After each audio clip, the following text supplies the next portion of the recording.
right now. You need to leave? No, I'll wait. Okay. I'm gonna judge all your choices though. Shut up. Don't listen to the peanut gallery. The seal gallery? Throwing peanuts midway through.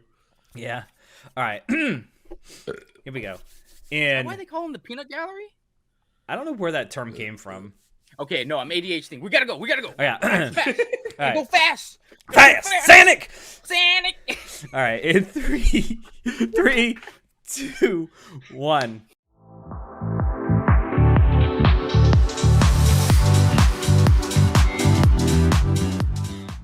Hello, everyone, and welcome to Anime Club After Dark, the podcast that delves into all things anime, manga, and otaku culture related. My name is Alex, but you can call me Senpai. And tonight, I am joined by absolutely everyone. We have our poster extraordinaire, Natai.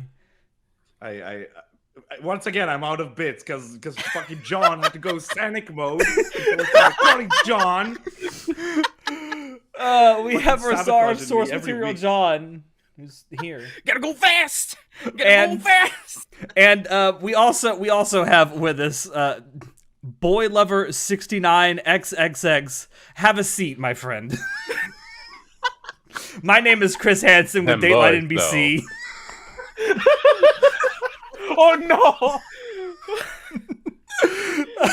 Remember how Chris Hansen got canceled? Well, he got canceled for not paying his taxes. Of all things. Actually, I didn't know that. Apparently, he also cheated on his wife while he was doing this Predator investigations, but... He has a wife, you know. He has a wife, you know. Stop. God. NPCs all around. All I see, man. God damn. Always saying the same shit, Alex. But tonight, we have gotten together. We're continuing our theme for February with our podcast episodes of romance and love and lust. So this is actually an idea that John came up with for us to do 3x3s for our favorite male characters and our female characters. Today we are going to be doing male characters. Sausage party, let's go! Yes, sausage fest, let's fucking go! That was the party I went to last night. Nice. So yeah, this week we're going to be doing our 3x3s that we've created for guys, and then next week we'll be doing our 3x3s that we've created for girls. So girls. So since Natai, you actually do have a bit of a time crunch since you're with us, we're going to go with you first. So whenever you are ready. So context, I was running late on making this, so I was just like, I decided that once I pick some boy, it's locked in. There's no going back. So some shows that I really, really like with characters I really love didn't make the cut. Boo, excuses, bro. It's because we were roasting his choices beforehand. That's why. Second point. These guys are not ordered in any particular order aside from the center square. So without further ado, let me go ahead and send me the image and I will take us to the side. Oh yeah, we don't know what each other. Oh yeah, that's something else. So this is the first time any of us are seeing these 3x3s. We have not created them with beforehand knowledge, shall we say? So this is the 3x3. Hold on. I gotta actually save it before I put it up here. Oh yeah, let's go, bro. All right, bro. I said this before we started. I was like, you know what? I know there's exactly 2 characters that I'm 100% sure we're all gonna fucking pick. All right, bro. And were you correct with me? Oh yeah, I knew I was gonna be correct with like 3 for you. Bro. All right, so for those of you watching at home, 3, 2, 1, boom! This is Natai's 3x3. These are the boys. These are his boys. So go ahead, Natai, introduce your boys.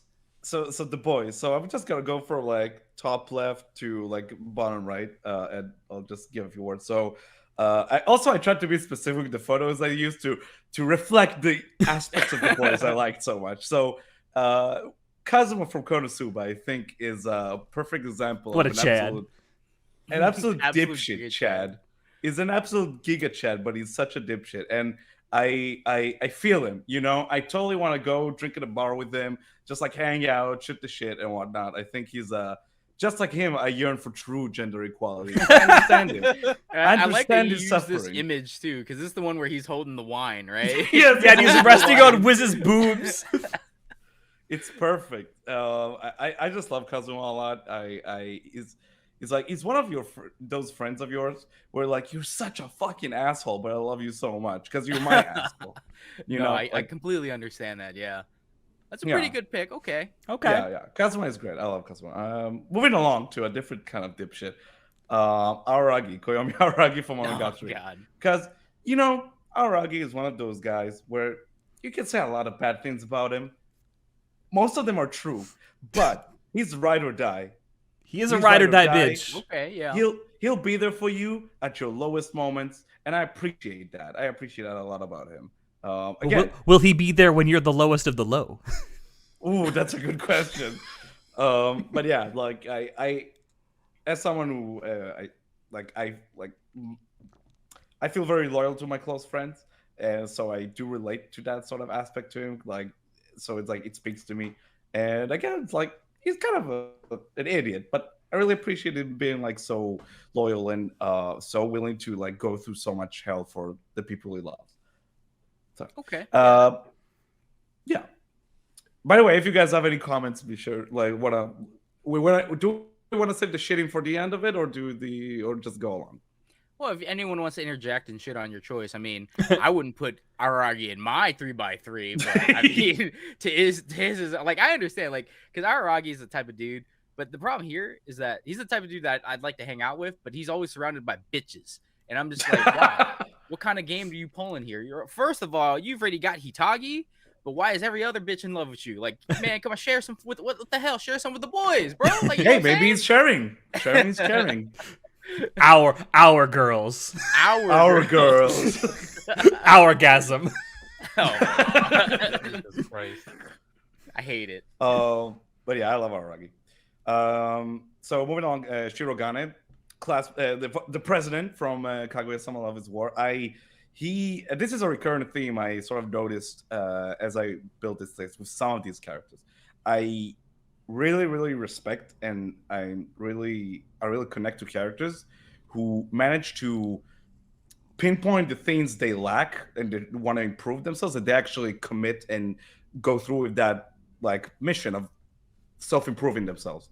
And I think like his writing the show is like so satisfying to see him begin as like a genius kid, but then he evolves and becomes much more of a capable man, and like he trying to better himself so he can be at the end a worthy partner to someone. And I think that's something that I really, really admire in people, not only in anime characters but in real life people. Okay.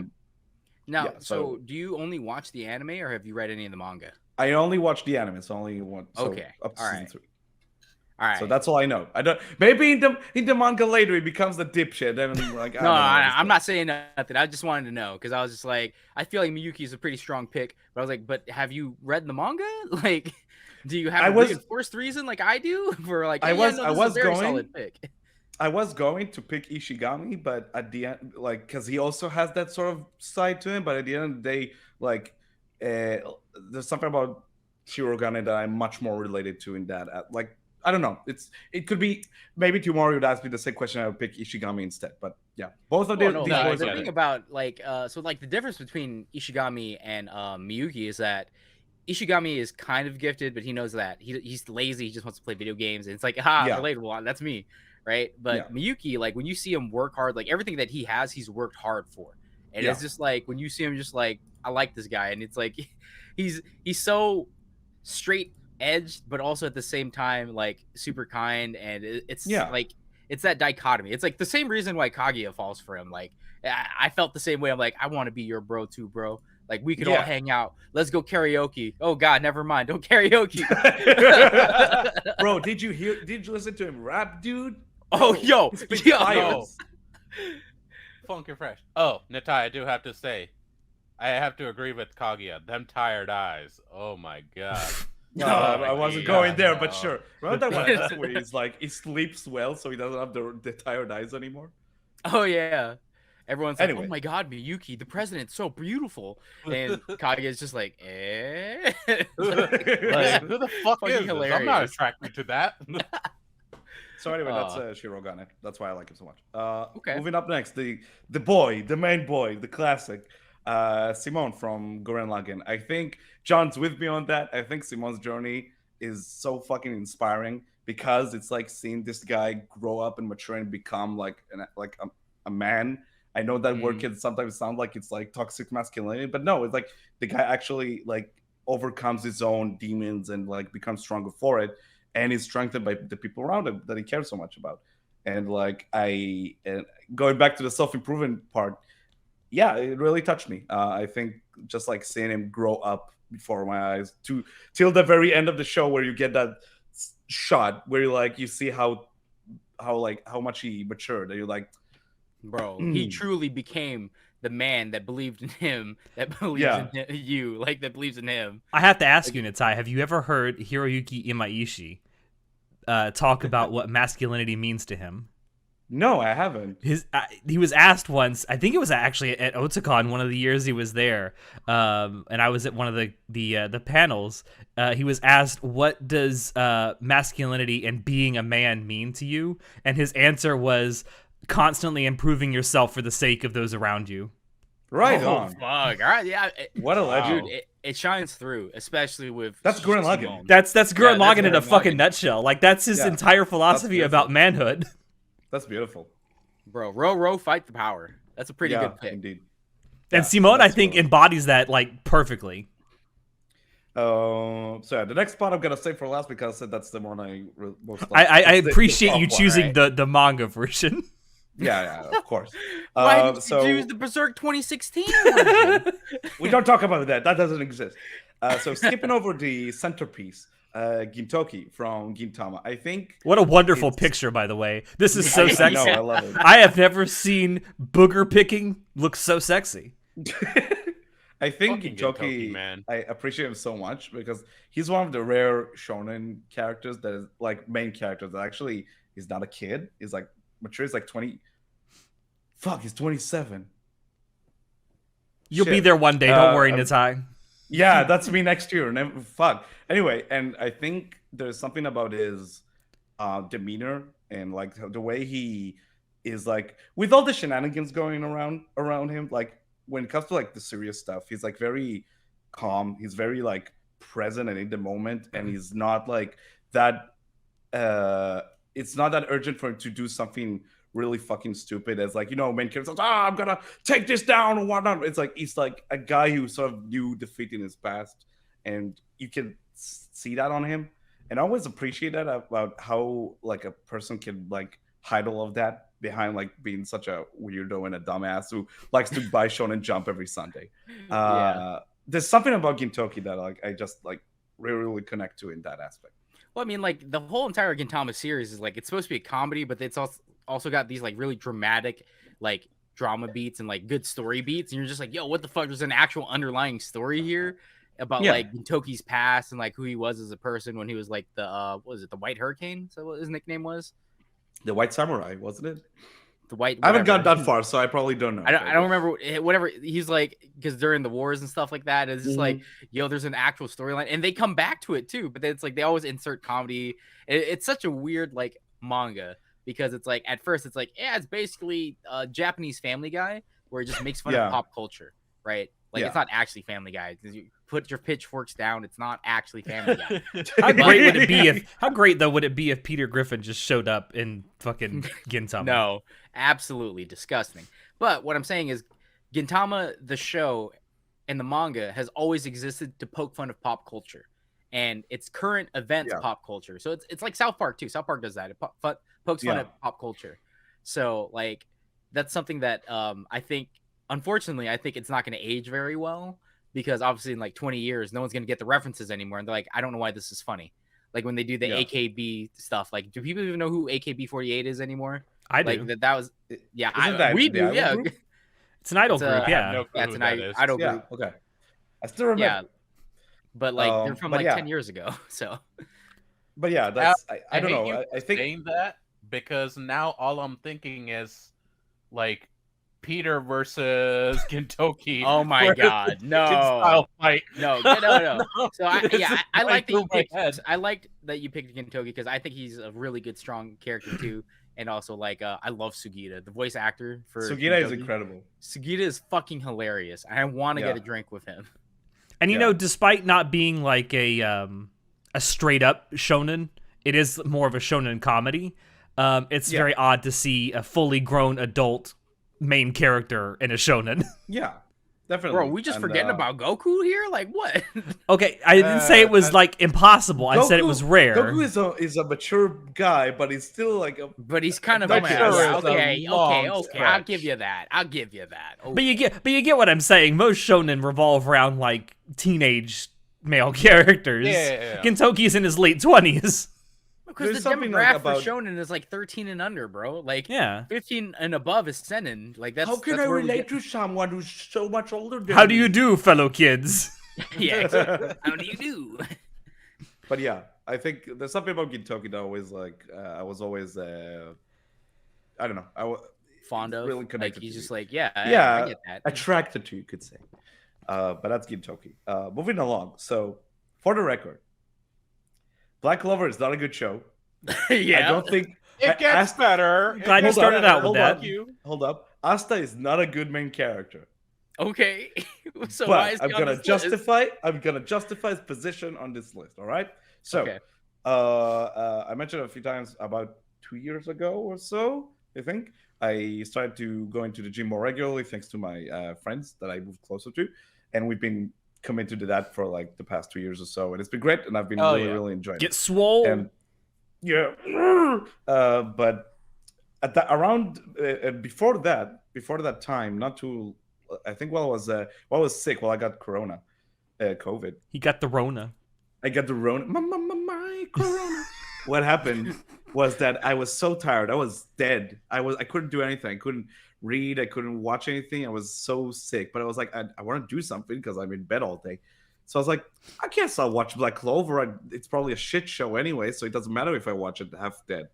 So I ended up binging the entirety of it in like 5 days and enjoyed it. It's not good, but I enjoyed it. Bro, this feels like Stockholm syndrome. Like, yeah, I couldn't say no, so I just watched it and it ended up. It's not a being solid 5. terrible. It's a strong 5. No. Do you hear yourself? Man, I'm half dead. I can't really consent to liking something or spending the brain power. Because you know So I that guess, feeling when you like- want to watch something, but you're not fully into it, and you feel like you're not appreciating it enough. That's how I felt. Okay. I mean, I So- get that. I don't know, man. Bro, this could have been a JoJo. To This could have circle- been to- the JoJo. No. This is how I justified it. So to circle back around. So there's this fucking thing that Asta does as a Shonen Jump MC does, where it's like whenever he would train, he would go like Mada. It would like train, like try to keep pushing himself further beyond his limits. And I remember when I got into like exercise, working out more and more, I sort of saw that as something that I could latch onto and sort of like try and be like push my limits as well. Like try and like get another exercise going, try and just be better at what I'm trying to do to better myself. Yeah, okay. Like, and I really getting the extra connected to that. Jesus type of shit. Yeah, I get that. Yeah. Like the motivational stuff. I get that. Yeah. Yeah. So I didn't expect it, but I totally like it's something that stuck with me to this day. And I really appreciate like that aspect about Asta. Again, idiot, dumbass, but I really appreciate and connect to the commitment and to like that motivation, trying to further push yourself. Okay. Still could have been Anyway. JoJo. Could have been Jonathan, man. You could have had Jonathan Joestar. Dude. So when the moment John said Sugita, I was like, man, my number 10 pick is definitely Joseph from JoJo. Don't worry about it. Oh, there you go.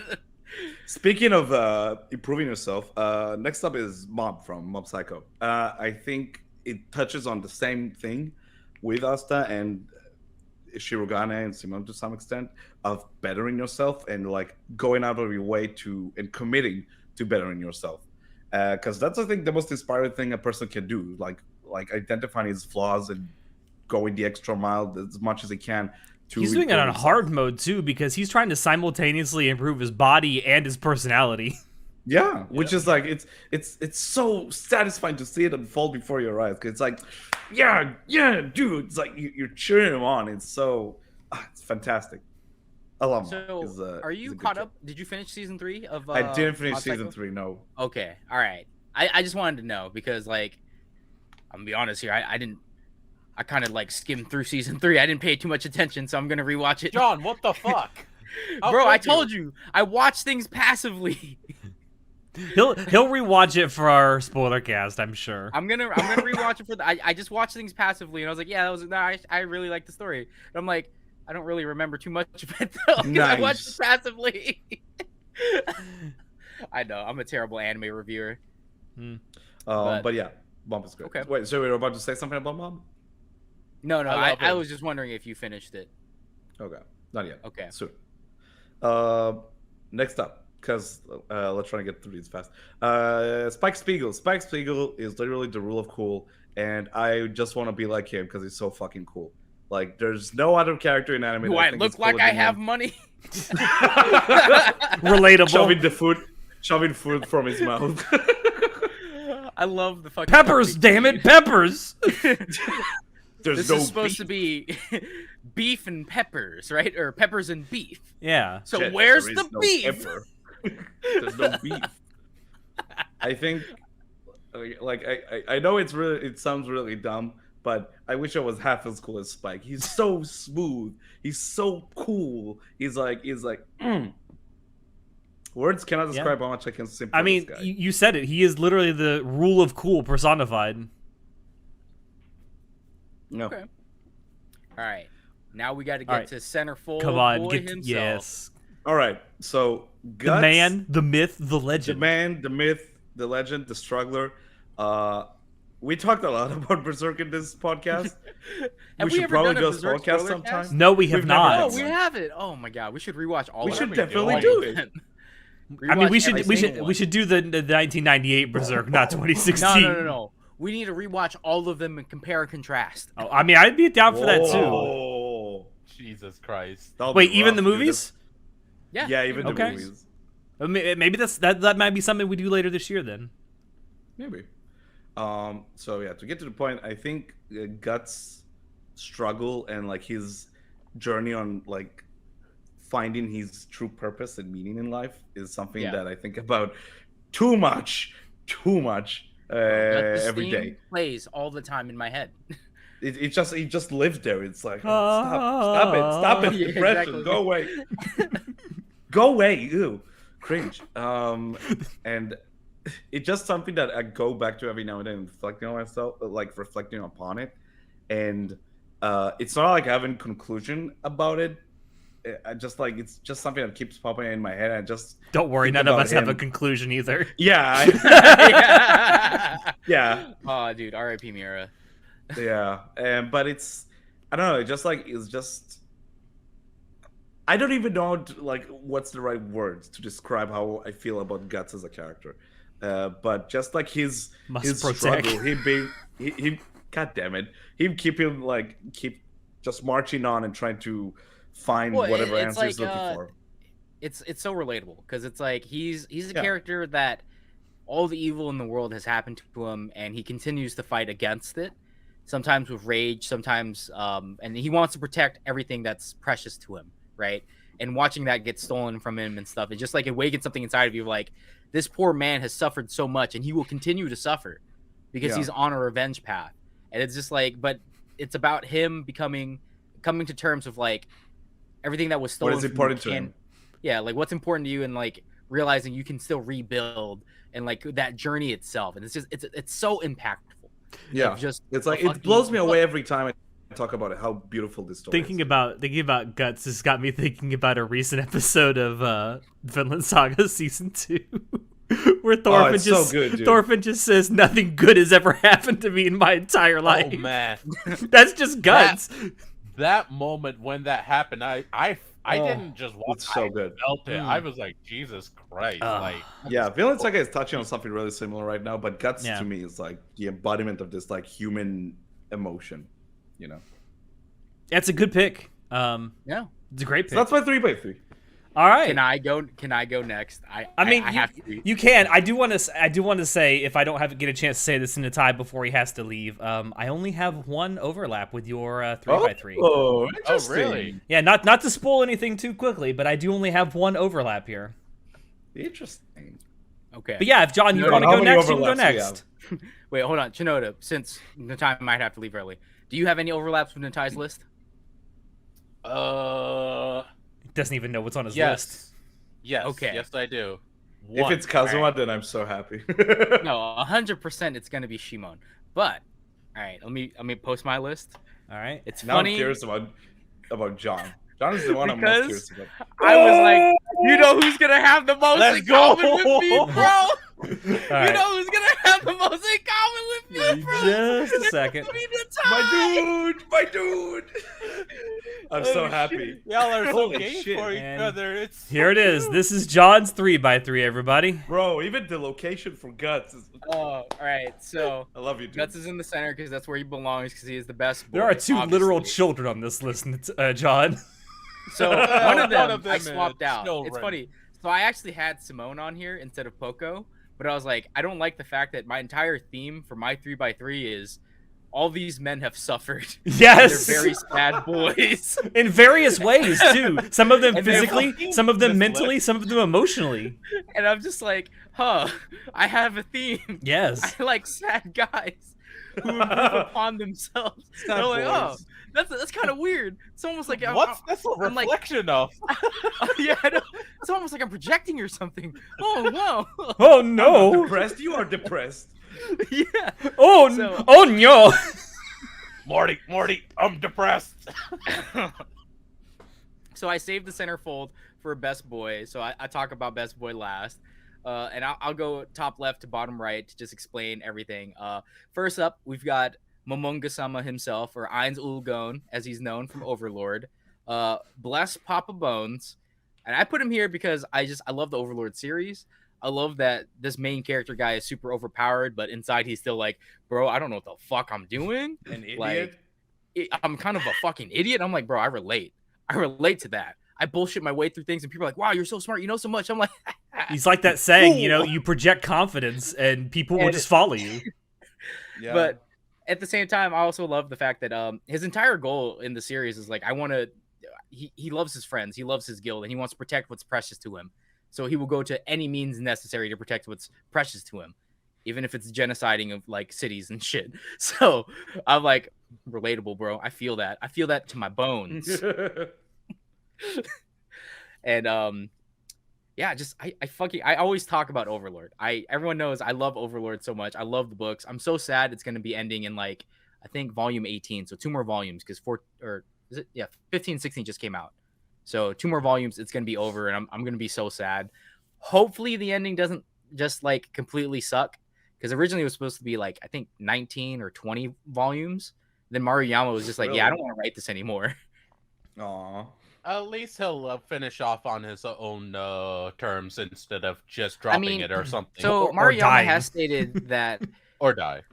if I recall correctly, in an interview, he has stated he knows how he wants to end the series because he had an ending planned already when he wrote the web novel before. Okay, that's great. Yeah. So he knows exactly how he wants to end it, which is great and all. But I'm like, I want him to have enough time to tell that ending that he wants to get to. Yeah. That And whatever it complete is, story. it'll be like there. From So where that's it's at the novel, is it building towards that? no spoilers. Yeah. Okay, fine. I I'm will not gonna say talk I about will say spoilers. he has said that a part of the reason that he is ending it a little earlier than he wanted to is because he's very frustrated with people who online who do fan translations. Yeah. I mean, as in every art field ever, in every type of creator field, you don't get paid shit for your stuff. No, especially And, writers. And I believe Maruyama is still working a regular office job, even though he's like a pretty successful writer, in my opinion. Yeah, Really? he has a regular 9-to-5 job. This is a side job for him. Yeah. What the fuck? Man. I mean, I don't know if it's because I don't know the industry well enough to like talk about how he could be making more. Like, how is it that the guy who wrote SAO is making trillions upon trillions of dollars? And it's like, oh, that's right, because you've got a billion animes. That's why. But it's neither here nor there. gonna move on. Unless anyone else has something to talk about. No, Bone Daddy is great. Overrated. Less overrated. Overrated. Overlord. Bro. More like overrated. Bro. Oh, got him. Bro. So, second on my list is Lelouch Lamperouge. Lelouch Britannia commands you. Lamperouge is that's it is Lamperouge. That's the fake name. Lelouch, funny European name. Lelouch, funny European name. Lelouch Hitler. Lelouch, yeah, I mean basically. I put him here because Code Geass is like one of my all-time favorite animes. I haven't rewatched it in a while, but I've rewatched it enough to remember that I just love the storyline. I love another older anime we should do a spoiler cast for at some point. Yeah, for sure. But I'm never looking at again, the new ones don't exist. No, there's only 2 seasons. There's only two seasons. Yeah, he's on here because I just feel so bad for him. Like, he obviously was just a throwaway character, and he was like just resigned to he was resigned. Yeah, his life was resigned. He's like, yeah, Nunnally's not doing well. My mom's dead, and I'm like 37th in line for the thing, and I don't really care. Like, life is what it is. And then all of a sudden, some crazy ass witch gets dropped onto his lap, and then now he has the power of God and anime on his side. So yeah, I'm like, that's pretty cool. And then how they do the setup for the story and how he like ends everything in season 2. I'm just like, this is the most perfect ending to an anime I've ever seen in my life. Where it's just I'm just in tears every time, and I'm like, he made the ultimate sacrifice for everyone, for the sake of everyone around the world. And I'm just like, bro, I love this man. I would die for this man. Several did. That neck, though, is quite long. That neck is very long, and so are those legs. Have you seen that chin? That pointy-ass chin? That chin could sink the Titanic. It'd be really interesting to see Code Geass get a reboot. Like, a complete reboot redesign. I think that's what all the new stuff is supposed to be, John. Be careful what you wish for. No. Yeah, don't say it. I'm talking about just keep season 1 and 2, but then, like, bring a different art studio into it to animate it. I'm just saying, just recreate it shot for shot. You can reuse the voice lines, do all the same composition. I think the cool thing about Lelouch is what it always is always entertaining to watch him is the fucking schemes and plans he goes through. It's like, whoa! It's like the guy's a literal genius, and it's so entertaining all the time. The literal 3-dimensional chess he is constantly playing. Bro, he's playing 5D chess. He is playing 5D chess. The shit he pulls, like some really fucking shady stuff, dude. It's like, he's super compelling. I love him as a character. He's fantastic. Right. Also, John. I also had to mention, when we first meet him, he's also playing chess because, he's a really smart guy. It's very subtle. That's how you always introduce a character who's supposed to be intelligent. They're playing chess, and they have to win. They have to win. Yeah, I know. It's like Yagami wasn't interested in playing chess, but sure. All right, so next on my list is Gintoki, because I fucking love Gintama. I love the manga, I love the anime, I love the music so much, I love the story. Gintoki, I feel so bad for him. Like, once you learn about his past and everything that he had to do, and then like he chose to not take revenge and walk the evil path and like be a terrorist like Katsura or anything like that. And it's just like he's just trying to live his life. And he's made some friends on the way. He's made some people that he wants to protect. He's getting by. And it's just like, it's so sad watching him just like, obviously in the beginning, he was just going through the motions, but how he grows attached to the people around him and to everyone around him, like all around town, all the people that he helps out, whether he wants to or not, he still does it because he's a good guy. And that's why I put him on my list, because he's a good guy. You could say he carried that weight. Can I ask, obviously this is a character that's on both you guys' list. Do you think you would like Gintoki anywhere near as much as you do if he had a different voice actor? If the other voice actor could portray him the exact same with like the comedic timing, but also like the super serious acting, yes. 100%. But do you think a lot of the charm of Gintoki comes from Sugita? It is Sugita, but I think it's two things that complement each other. It's the writing that complements Sugita's voice acting that as reverse complements the writing back. It's a perfect match between the writing and the voice actor. I definitely think Sugita helps breathe more life into the role because I think he's a phenomenal voice actor. I've everything I watch him in, even the hentai that he's done, because I literally, when I heard his voice, like, that's fucking Sugita. You can't fool me, man. even that's you, Sugita. Even the VTubers he simps for. Yeah. He simps super hard for Pekora. I swear. Oh my god. Yeah. So like, Gintoki is a character. Sugita is a really cool guy. And again, I wanted, like, if I could meet him in real life and just be like, I want to be his drinking buddy. Same thing. Bruh, I'd love to be Gintoki's drinking buddy, because he'd be getting up to some stupid ass crazy shit. You'd be like, what are you doing, Gintoki? What the fuck, bro?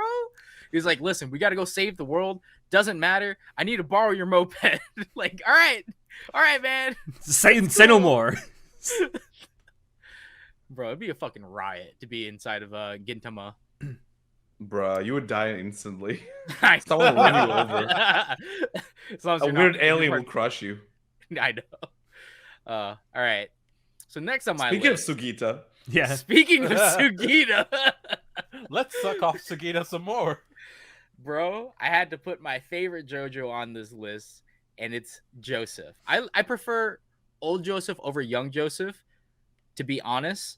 Like, in because I like part 3 more than I like part 2 with Joseph's, but I think Sugita does a fucking phenomenal job with Joseph. As young and I just love Joseph as a character, like, because the guy who did Joseph in part 3, he definitely emulated part 2 Joseph very well, just older. So to me, I was like, you know, I think R.I.P. to him, by the way. Yeah, R.I.P. to him, man. So to me, I was just like, you know what, I'm gonna pick Sugita's Joseph, because if I'm comparing both Josephs, I'm like, yeah, I like number 3 more. I think he's just as funny, but number 2 is part 2 just has such funnier moments in it. Like, Smokey. Funnily enough, old man Joseph voice actor is also in Gintama. Is it? I'm sure at this point a lot of voice actors have been in Gintama. It's the hardboiled detective, don't you remember? Oh shit, yeah, okay, yeah, no, that makes sense. Oh shit. It's great. Yeah, so I mean, I guess your next line is your next I just love part 2's like antics. There's so much meme potential from part 2. Like, for me, I think part 2 may not be a really good JoJo's, like, in the overall theme of JoJo's. Like, obviously part 4, part 5 are way better, technically speaking, narratively speaking, everything speaking. The stands are actually there's actual stands. There's actual stands. Like, I get part that. Is still fantastic. Oh yeah. I love part 2 for itself. Like, I think it's got its own unique draw. And I mean, I just love the voice acting Sugita. Like, young Joseph is fucking hilarious. Like, what is it? Tequila Joseph. Yeah, Tequila Joseph. Boys. Who ordered this ugly bitch? And need I say more? This is why he's so awesome. Again, Joseph, to really sell that, they should have had Sugita try to speak Spanish in that scene, because they are supposed to be in Mexico. Oh, that would have been fucking great, hearing Sugita try to speak Spanish. Yeah, and you know, I feel like young Joseph and I would get along very well, just because we have the same type of like ADHD potty humor. We'd be getting up to the same shenanigans. So what you say is you also like peeking on your mom while she wasn't taking a bath? Maybe we should take a peek. Nice. Nice. Very nice. Oh, all right. And next on my list is obviously Spike Spiegel. So let's jam. I was like, I honestly thought every single one of us was going to pick Spike Spiegel because of how much we love it. Then I remembered now, Chinoda, I don't think he's finished watching Cowboy Bebop.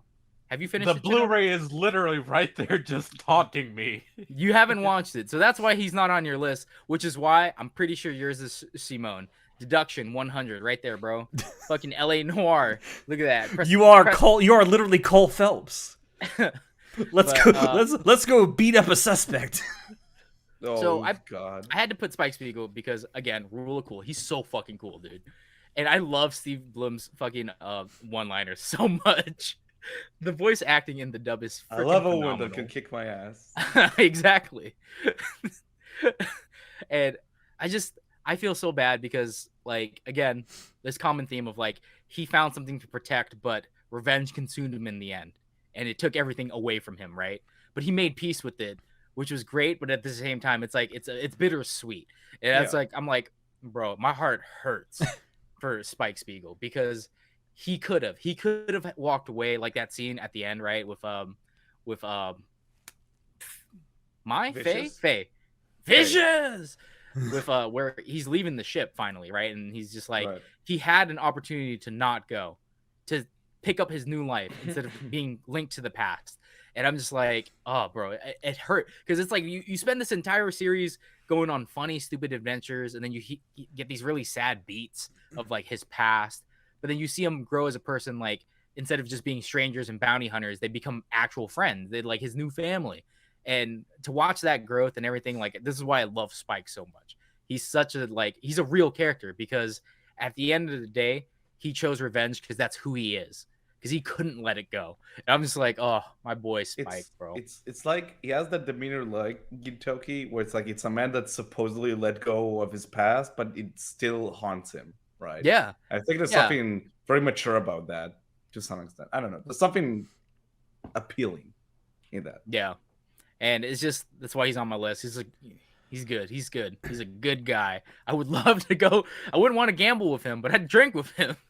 Remember that one Eat scene peppers where he's with like them. at the bar where he's trying to like make the fucking egg thing to not to get away from the hangover, and then he spills his drink, or it's like it's wasted. God, those little moments right there where you get to see more of his personality. Oh, Cowboy Bebop's so fucking good. All right. So my next one is Poco. And now originally I had Simone here, but I was like, all right, I don't want to put Simone here because I didn't like seeing the theme of I see all sad, depressed boys who are trying to make themselves better. So I'm going to put something happy and something different. And I put Poco because actually Poco is pretty sad too because of what happens at the end of Poco's Udon World. Actually, now that I think about it, I try to escape the depression, but I can't. Everything leads back to depression. John is a sad boy. I try to get out and it pulls me back in.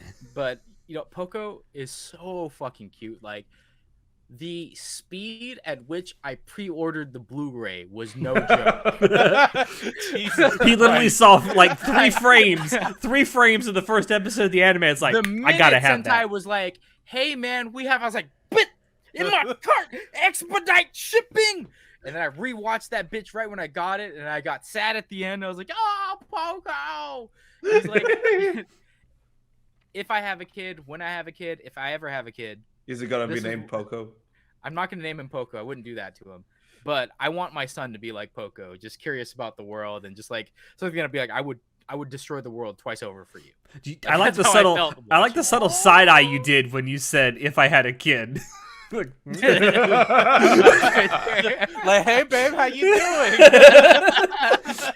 Oh girl, let me massage you. Give you a massage. You've been on your feet all day. Let me draw you a bath.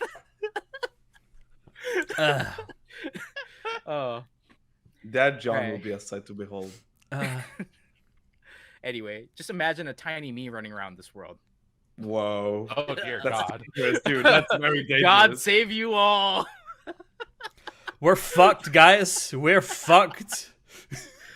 Oh, but yeah, I just really I really resonated with the main character too, where he comes back to like the entire story is about him, the main character guy coming back to his village because his dad died and he has to like sell the shop and like he has to get everything settled. But it's like the coming from a small town and then like thinking about your traditions and where you've come from, and then like having a little like a pseudo child to take care of, so you can kind of feel like what it would be like if you just stayed here and had a kid. And I'm just like, it heals my heart. All right, Poco's Udon World heals your heart, and then it rips it right the fuck out. Why is Shinoda laughing his ass off? I just thought Little John just talking to Big John and like, I hate light novels because you read everything before I was even born. I had that whole conversation just go in my head, and I'm like, what if he ends up hating anime and light novels because of you? I mean, fuck you, Dad. I would hope that he would be like how Token's son turned out, where he's like, I hated the movie adaptation because it wasn't faithful to the books. Okay. Can you imagine you imagine John's son being like reading books and John's walking into the room? It's like, the fuck you reading? It's like, are you reading SAO? It's like, oh, it's SAO. It's like, get the fuck out of here. You're not my son anymore. What is this shit? Just throws that at the window. Read some real books. We all know that if John has a son, he's gonna end up being like Rich Evans from Red Letter Media. Come on. Oh god. Oh god. Come on. We know this. I think that's an asset, dude. I think that's an asset. So the next guy on my list is Rudeus Grey Rat from. Oh look, it's Sugita again. It's Sugita again. What a shock. Dude, I fucking love Sugita so much. He's like, I would say he's probably my favorite voice. Male voice your voice voice actor. My voice. Now, my first one would Ria Kugamiya. No, my favorite male voice actor is probably Sugita. Like, I will watch whatever he's in, and I will enjoy watching it because it's infinitely better because Sugita's in it. I will stand by this, and I think I have watched every single thing that he's been in. I think I actually don't know. We'll check that. He's in a lot of stuff. So, I know that hearing that Sugita is in something is a big selling point for you. Even if it's a shit show, you'll watch it simply because he's in it. Yeah, like Chillin' in My 30s is right now airing currently, and Sugita is the main character in that. And right when I found it was Sugita, yeah, it's Sugita. So I was like, I read this manga. It's mid. I don't really care too much about it.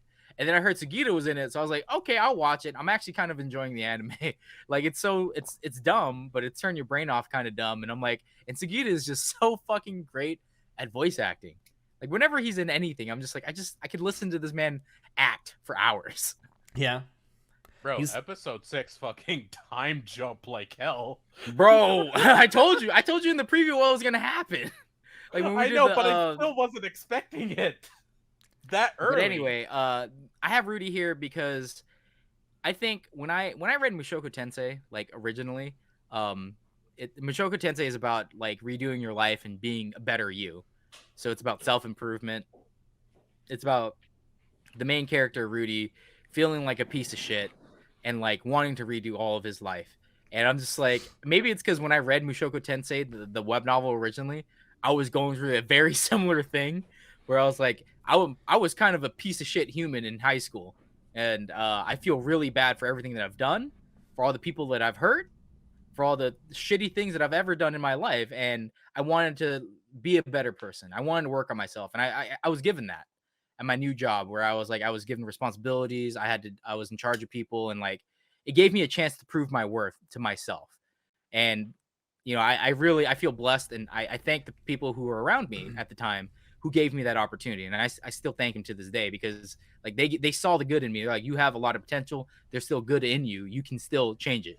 And like, just like Rudy, how he's redoing his life, where it's like, sometimes life will get you down and you'll feel real fucking bad. But then you think about everything that you have changed and how you used to be, and you realize you've been making slow incremental changes and you are a better person now. And you should always continue to strive to be a better person. So that's why I have Rudy on this list, because that's essentially that's what Mushoku Tensei is about. That's beautiful, dude. Yeah.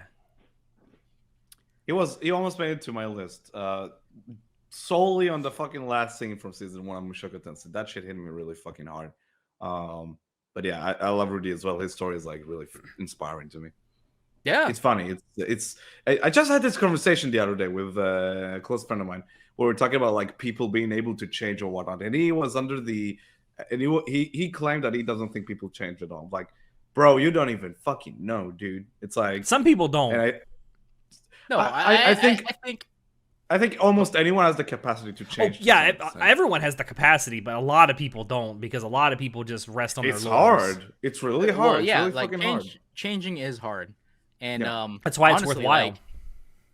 Like, it's a struggle though, because it's hard to break your ways, your habits, especially it's been years where you've been doing the same thing the same way, and it's easy to find pitfalls and ways out, right? Like to give excuses. And again, you see that so much in Mushoku Tensei, where like he's blaming his parents. They're the reason why he's like this.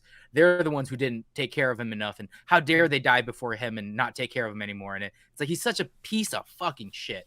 And I'm just like, and then how he Reed has his real life, and now he's like all of a sudden I'm gonna be better, and he continues to be better, and he will continue to be better, and he'll have his lows and he'll have his highs, and it's just that constant force of wanting to be a better person because he can now that he's made it past the Infernal Hump, bro. Yeah.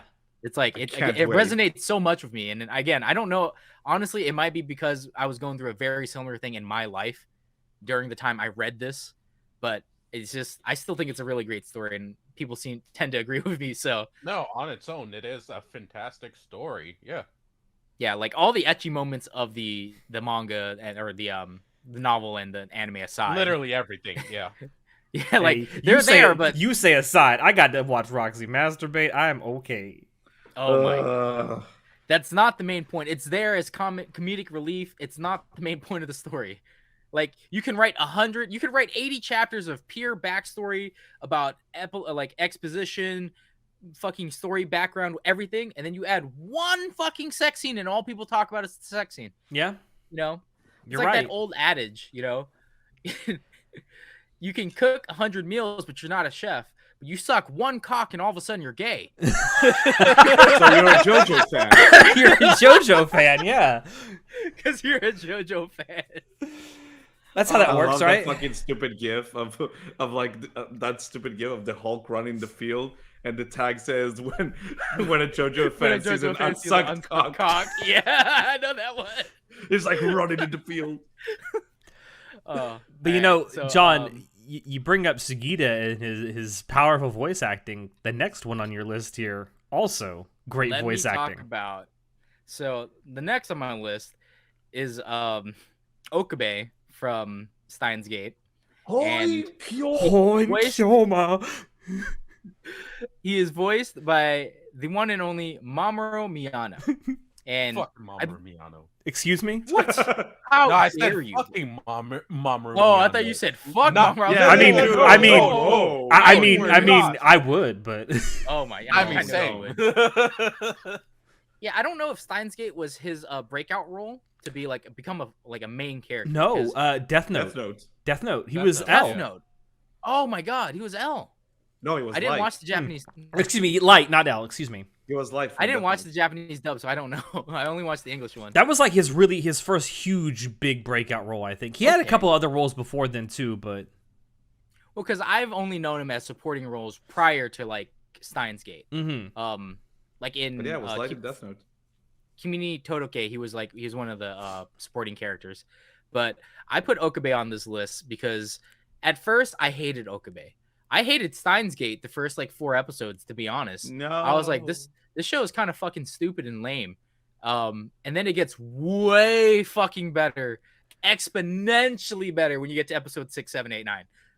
Exponentially. You're like, yo, what the fuck is going on? From episode 1. You don't know what you're talking about. It was boring from episode 1. I didn't care. I like the first few episodes, but I also understand why a lot of people don't like them. I'm gonna be honest. I didn't like them the first few episodes, but I stuck it out, and I ended up loving Steins Gate. It's actually an amazing anime, and I put Okabe here because he's eccentric and he's crazy, and he's also extreme, and he also suffers. Oh my god, dude! At the end, how many times he's reset to just try to save Christina, bro. I was just like, this man is dedicated. He was like, the amount of effort that he spent saving the people that mattered to him. And I'm just like, bro, I relate so much to Okabe right now because now I'm 100% of this person now, where I'm like, you know what? The people that I love, the people that I value, the people that I trust I would do anything for them. Again, if I had my own a mini me in the world, I would burn the world twice over for them. 100%. So I understand Okabe's sentiment about trying to save Mayuri, trying to save Christina, and just getting everything that you want and continually to suffer for it, even though it's hard and even though it kills you a little bit, even more each time, you still pick yourself up and do it. And I'm just again, resonates with my struggles, and I'm just God, he's such a good character because of this. Yeah, really fucking good list, dude. Yeah. And you got Guts, which do we even need to say anything else?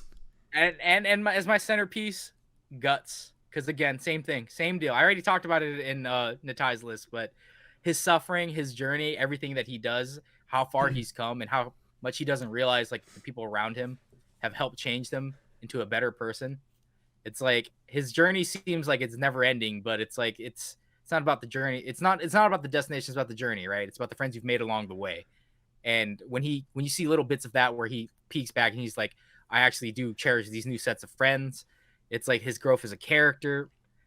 It hits, dude. It fucking hits. There's a fucking reason I chose that specific panel for my 3x3 because it's that moment when you see him. It's like opening up more to new people around him. Even though all the shit he went through and all the walls he built around him, he realized that like you can still find hope and warmth and love around you, even no matter how deep down you went to like the dark like parts of humanity. Like you can still find that thing that will like and latch onto it. It's beautiful. All right, you know what? It's not a bad list. Yeah. I like John's list. I will say again, not to spoil. I can go next if you guys want, but not to spoil anything. No crossovers with your list, John. Whoa! Not a single one. Guts. I want to see Alex's list now. I do not. I want to see Alex's list now. Okay. All right. Okay, Patrick Bateman. Nice. Very impressive. Let's see Alex's list now. Cock. No, it's like, my God, eggshell white. Oh God. All right, I will upload it here for you guys into Discord. There you go. Where's the overlap? Where's the overlap? All right. Boom. Oh, this is my list. Let me pull it up here on the screen for all of you. I knew you would have 3 of these. There's 3, or actually, no, 4. There are 4 of these I knew you would fucking have. So yeah, this One is overlap. Holy shit! This is my 3x3. Yeah, my only overlap is my centerfold with the tie. Nice. So I guess I'll go in. I'll save my centerfold for last, like you guys have, because that's been my thing. So I'm starting off with Sora from No Game No Life. He's kind of cool, even though he's a bit of a Hansen-esque predator. Just a bit. He's also incredibly intelligent, which I really appreciate. Also, he kind of has that rule of cool thing going on, especially when he realizes he's got the upper hand on someone. He just makes it like his bunch of extra flourishes on stuff that I love. I think I know why you picked him. Why? You picked him because he's a fucking lolicon. And he has a sister thing. I won't say you're wrong. I won't say you're wrong. But there's more to him than that. I doubt it, but sure, go ahead. But no, it's and I genuinely love No Game No Life. Both the light novels and the anime. I just like Sora. Never. He's cool. He's no Stephanie Dola. I fucking love Stephanie. She's so stupid. Stephanie is cool, but Jibril is best girl in competition. She's got 2 really nice personalities, and she puts them on knowledge. Display. All that knowledge. Yeah, can I say I knew you were gonna put Sora because No Game No Life. I was like, you love Sora. So before we all had like our own podcast, like OC characters, Sora was the character I used to represent myself on the podcast. There's a reason. I knew you were gonna put him there. I also knew you were gonna put Maze Hughes because obviously you were gonna put Maze Hughes. Best dad. I also knew you were gonna put Neji. I knew that. I know you well enough. I love Neji. I mean, I also knew that you would put Victor. Narancha. I knew you would put Narancha. Are you surprised though that that's the JoJo character I went for? No, I'm not surprised at all. Okay. No, yeah, that makes sense. I did not see the rest of these though coming. All right. Nah, same. Well, you mentioned Neji. I guess I'll talk about it. My favorite character in Naruto. He is unquestionably my favorite character in all of Naruto. When you first meet him, he is a literal piece of shit to everyone around him, and he hates everything and everyone. He's like, God, why was I born into this world? Like, kind of like Thorfinn, not a fucking good thing has ever happened to me. Because he comes from like the Branch family, and he's never gonna be anything. He even has the curse mark, which they stupidly fucking edited in the English releases because it is a swastika, but it's not actually a swastika. No, it's the Buddhist symbol, but it's the whatever. And that's why he wears the headband exactly how he wears it because it covers it up. just real quick, I'm sorry, but I'm gonna have to bounce out. Okay. It was a really fun episode. I hope you guys continue having good time. Wait, Natai, I want your reaction to my list real quick. I'll take a look later. Don't cut Alex's train of thought. No, I was gonna send it to you privately. Oh, okay. I just want your reaction. Okay, well that'll be good because then when we get to it, we'll find out why he had the reaction he had. Wait, Shinoda, you gotta send me the list too. No, fuck you. You're gonna find out. Yeah, you're gonna find out here in a few minutes. Hey! Oh, now I'm curious. Oh, There's fuck, one right. pick. I'm like all for it. The rest of these guys are a bunch of bitches. I'm kidding. That's actually like some really good picks here. By the way, hope you guys have a good one. I'll see you guys later. All right. Say hi to everyone. All right. Well, since he's gone now, I am gonna move you guys up, so there's not a fucking gap. Boop. Oh no. There we go. Alex, fuck. You know how to do this. You Oh, know how to God. do this. You know how to do this, Play Alex. Live. Play the technical standby. Please stand by technical issues Da, music. da, da, da. Editor, come on. All right, yeah, all right.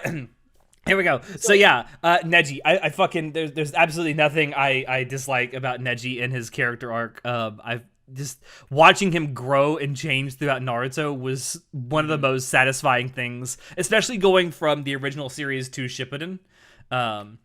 So the thing is that I was watching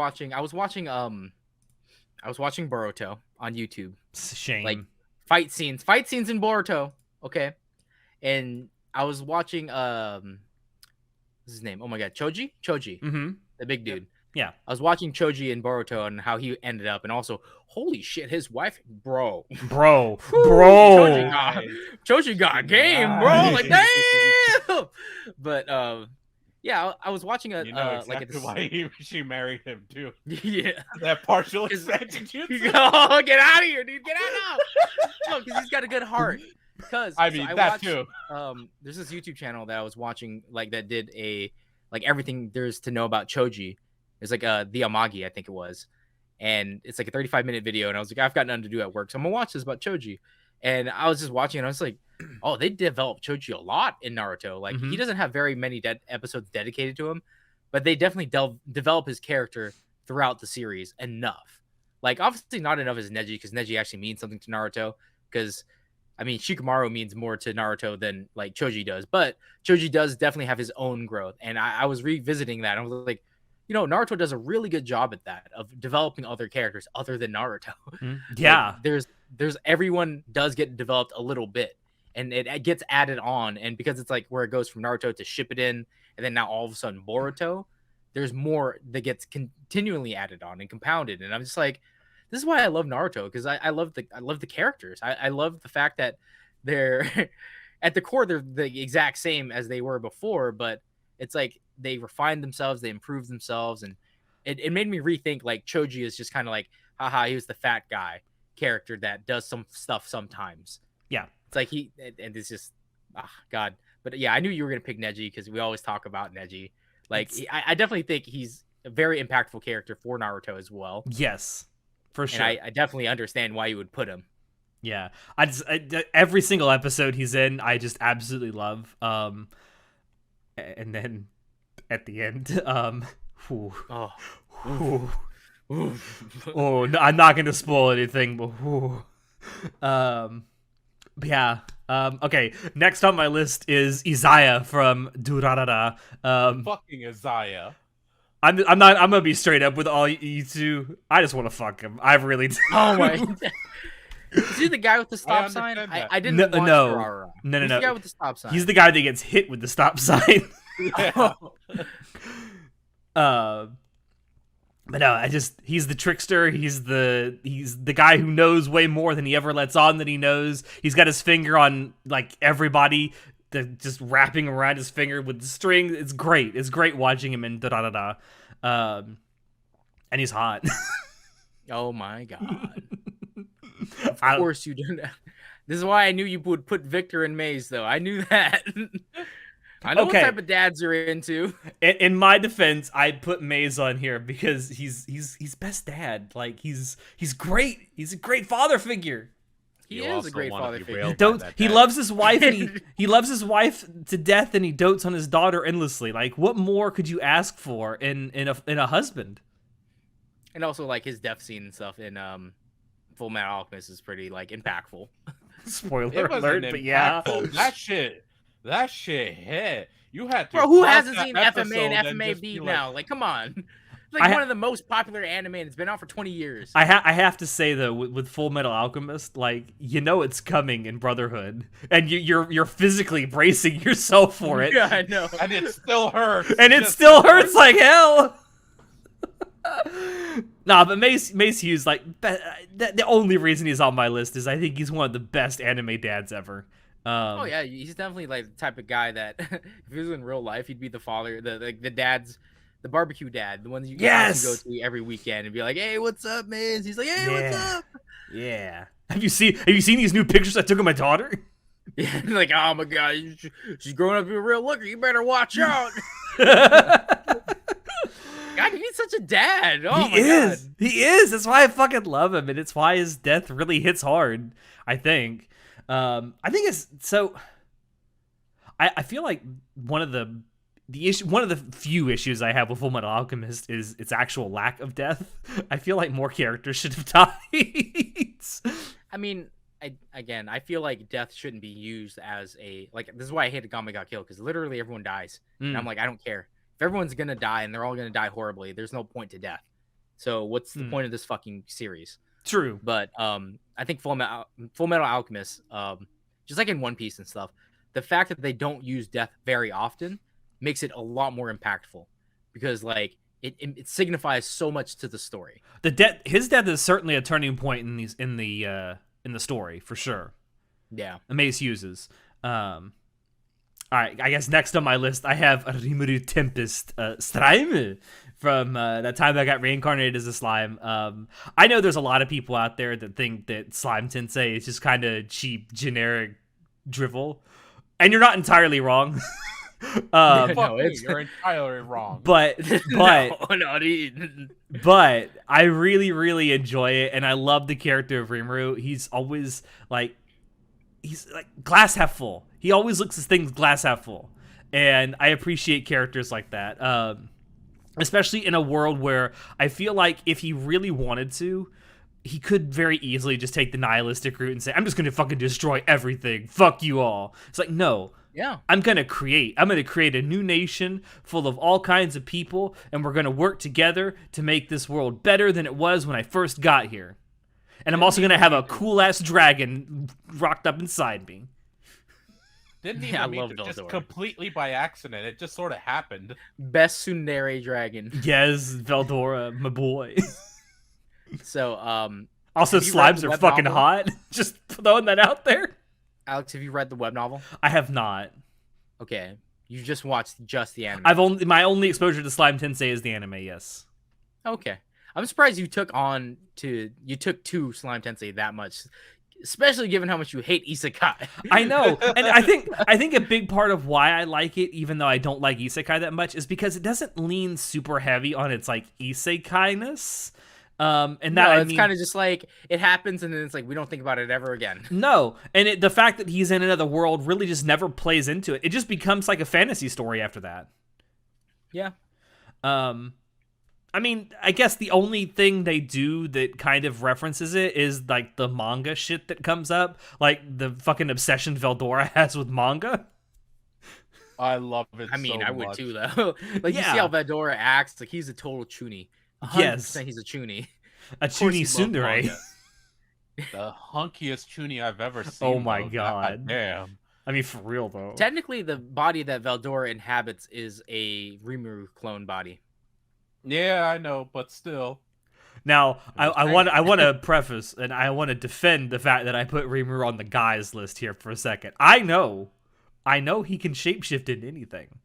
So in the novel, it's explained that Rimuru is there is no gender. However, because he used to be a he continues to identify as a he. So we will respect his pronouns. Yeah, there you go. Consider him a guy. Yeah, I'm just saying, he's a slime that can shapeshift to anything. He can have whatever he wants.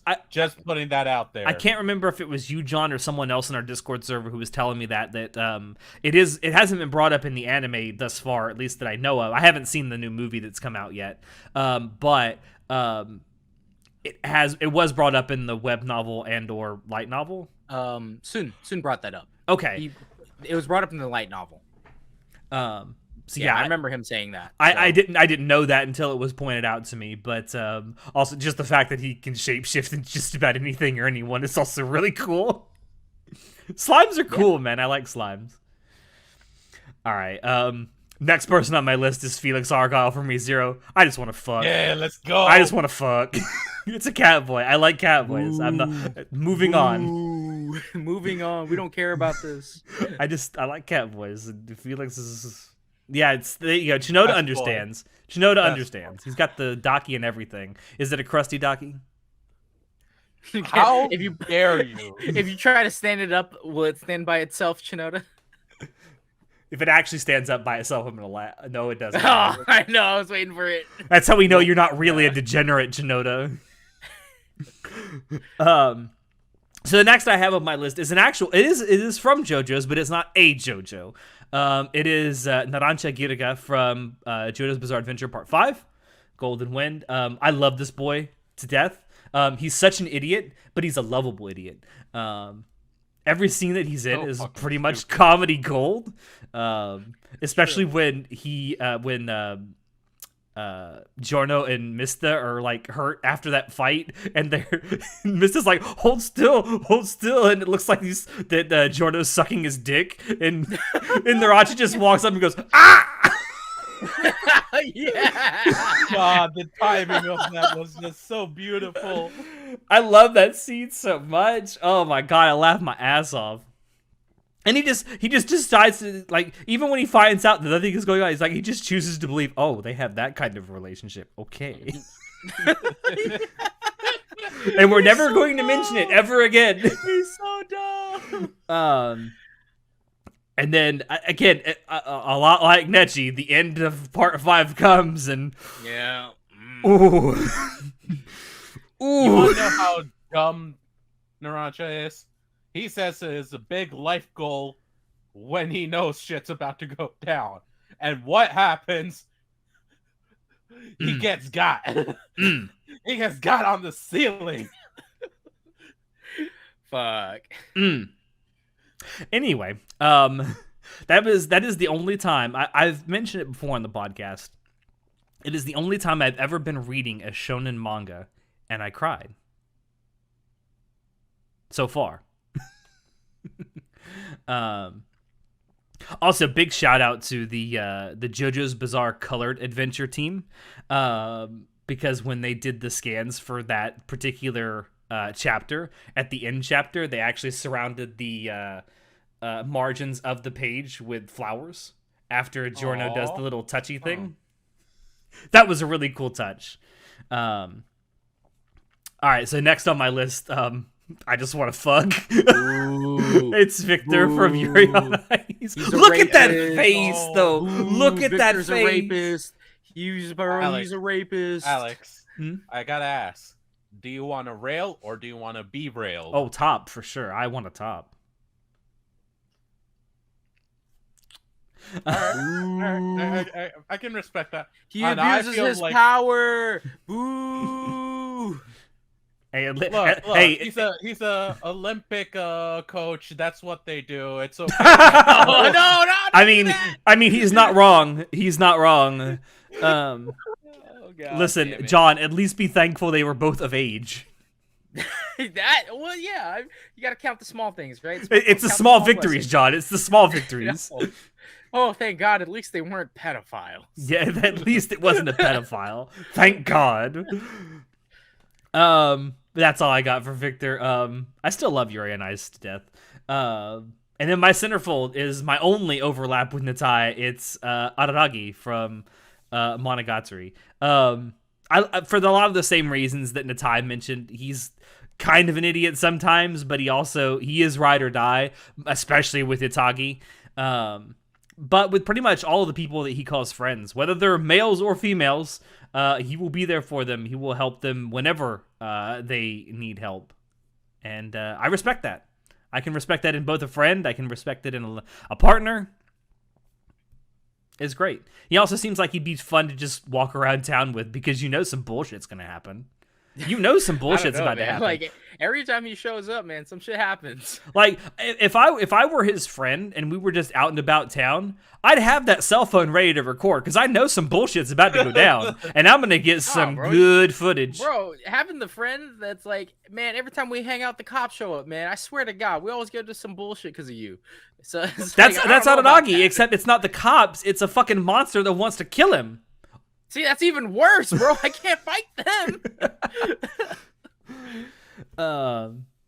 I'm so surprised you didn't put Guts on your list, man. Come on. I thought about it, and I thought, I like Guts. I love Guts to death. I love Berserk.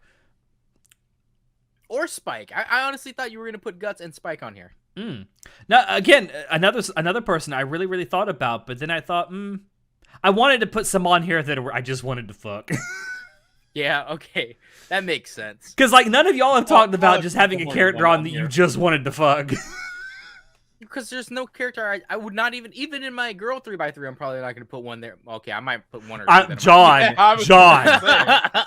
I know she's off to the side, but she can't hear us.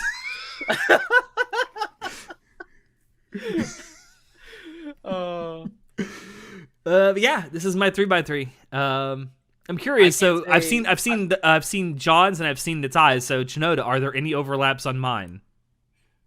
Well, you're about to find out. I guess I am about to find out. Everyone's about to find out. Send that bitch to me. All right.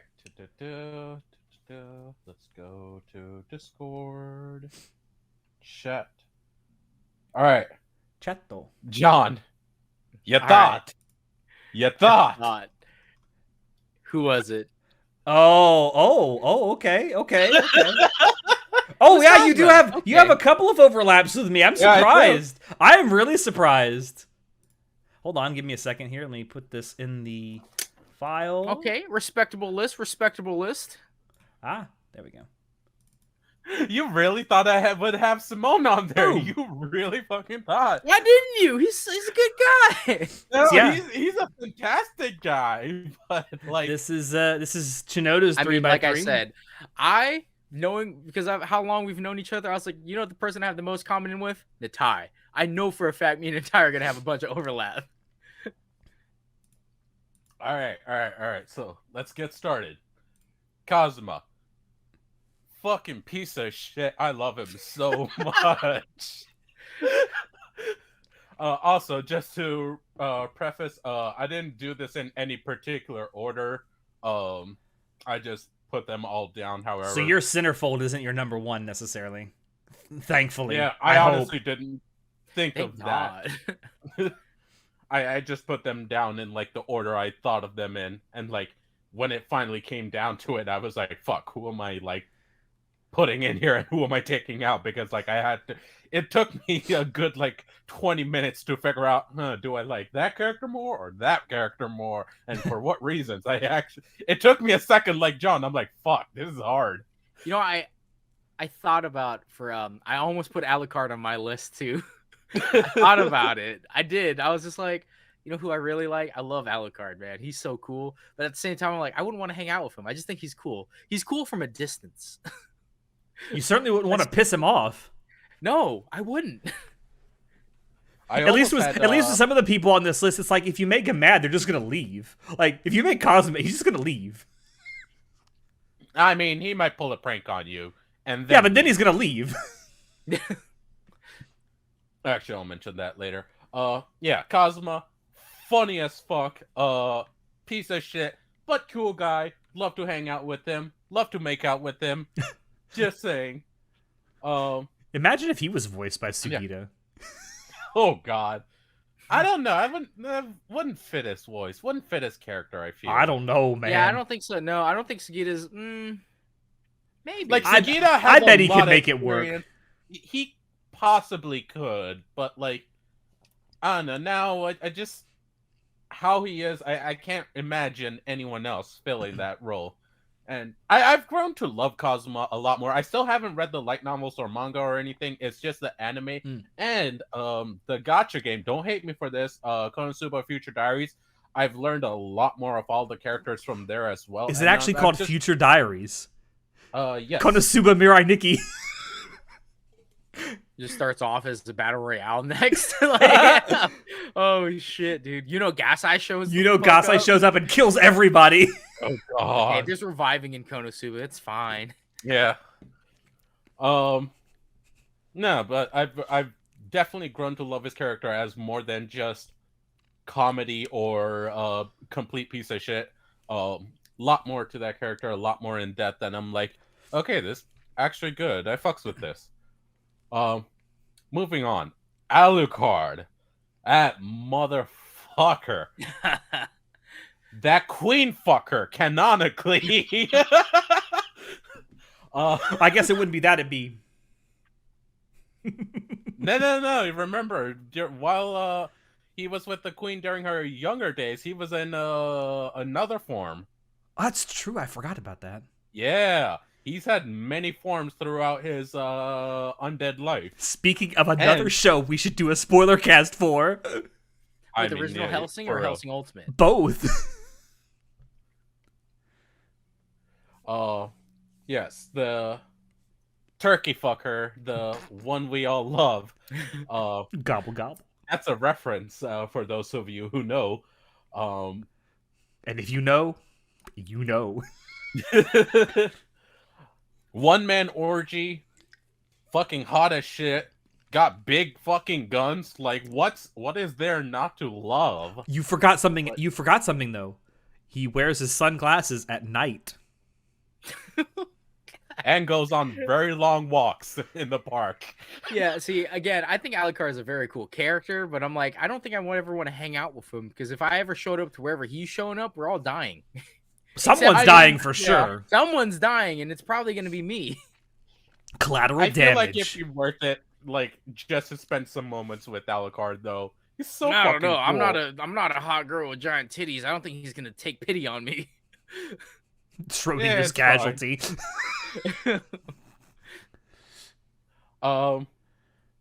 Yeah, next. Itachi motherfucking Uchiha.